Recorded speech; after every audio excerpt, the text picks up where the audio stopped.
নমস্কার, আমি রংমিলাদি থেকে বর্ষা। নমস্কার, আমি তিতলি স্টোরির তিতলি। আজকের আমাদের নিবেদন সব্যসাচী দেবের লেখা চণ্ডালিকা। তো শুরু করা যাক আজকের পরিবেশনা।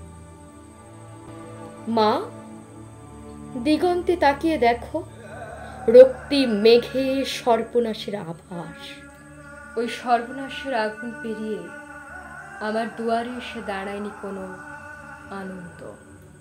অঞ্জলি পেতে কেউ বলেনি জল দাও।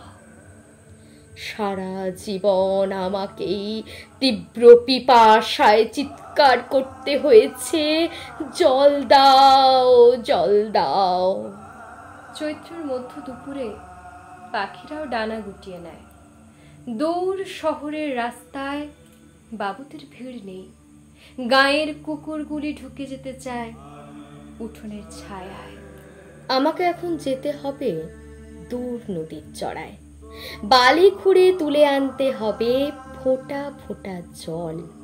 তারপর ফিরে আসবো খরায় ফাটা মাঠ, শুকনো পুকুর আর টলটলে জলে ভরা নতুন ইতারার পাশ দিয়ে বাবুদের ইতারা।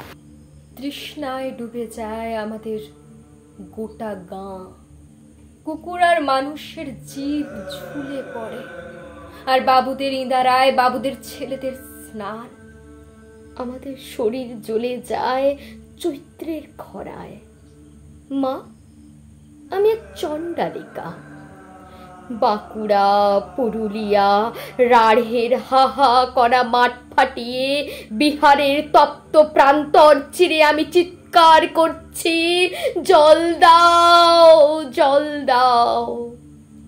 আর আমার সাপরা শরীরের রক্ত উঠে আসছে মাথায়।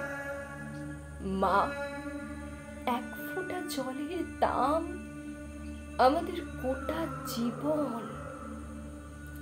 ধন্যবাদ, ধন্যবাদ।